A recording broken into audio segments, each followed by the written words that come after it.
من الشيف نفسه. بسكوت السنة دي غير أي بسكوت أكلتيه قبل كده، حاجة كده اللهم بارك. كل اللي هياكلوا منك أو يدوقوا منك هيقولك الطريقة دي ازاي.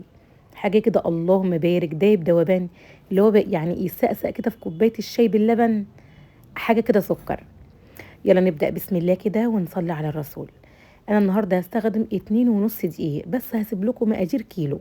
2.5 دقيق لهم 2 الا ربع زبدة، ومعلقة صغيرة مليانة بيكنج باودر، 7 حبات بيض، ومعايا فانيليا، ومعايا كيلو سكر باودر.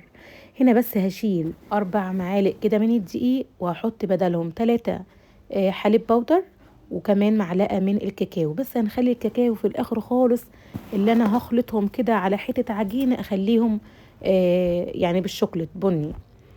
بعتذر طبعا عن صوتي، واخدة دور يا بنات، ادعولي بقى.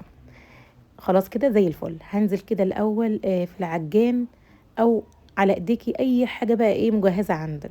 الزبده مع السكر البودر، تمام كده. لازم اضرب فيهم كده حوالي يعني ربع ساعه لحد نص ساعه كمان، لحد ما الاقي قوامه الزبده الصفرة دي بقت بيضه. هنا بقى حطيت على البيض 4 ظرف من الفانيليا، وهنا معلقه صغيره مليانه كده هرم من البيكنج باودر على الدقيق.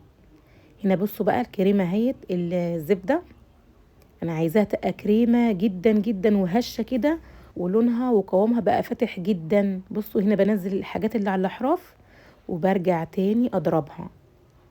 هنا لقيت قوامها ما شاء الله اللهم بارك حلو قوي، اختلطت كويس جدا، حوالي يعني ربع ساعة وتلت ساعة كمان. ننزل بقى بالبيض، 7 حبات بيض عليهم الفانيليا.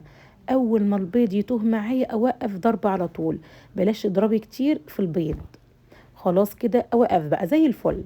هجيب بس طبق كبير اعجن فيه، عشان ما شاء الله 2.5 الكمية كتير كده. بصوا بقى لون الزبدة بقى ابيض ازاي، وهو ده المطلوب. ونجاح البسكوت في ضرب الزبدة بالسكر كويس جدا، وبعد كده البيض والفانيليا. هنا بقى هنزل بالطبق اللي انا حاطه فيه الدقيق، وكمان شلت منه حوالي 3 معالق دقيق، وحطيت بدلهم حليب باودر، وده اختياري علشان بيديله طعم وتست عالي جدا، ومعلقه صغيره بيكنج باودر. الكميه دي ايه كلها.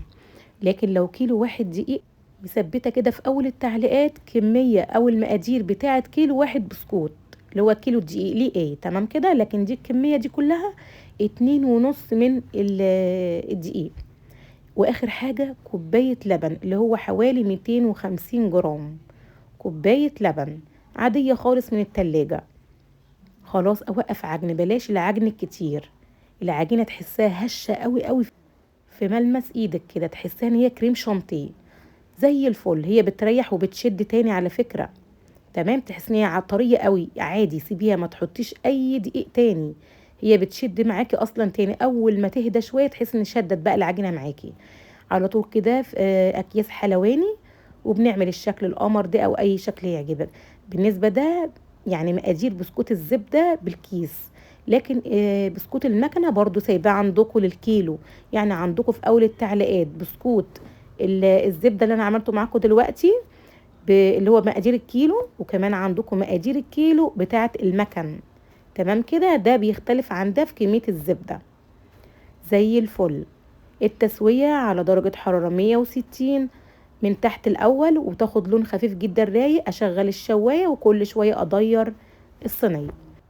جيت بقى على آخر حتة عجينة صغيرة كده، قلت أشكلها خلاها إيه بني، في معلقة الكاكاو اللي أنا كنت ركناها على جنب.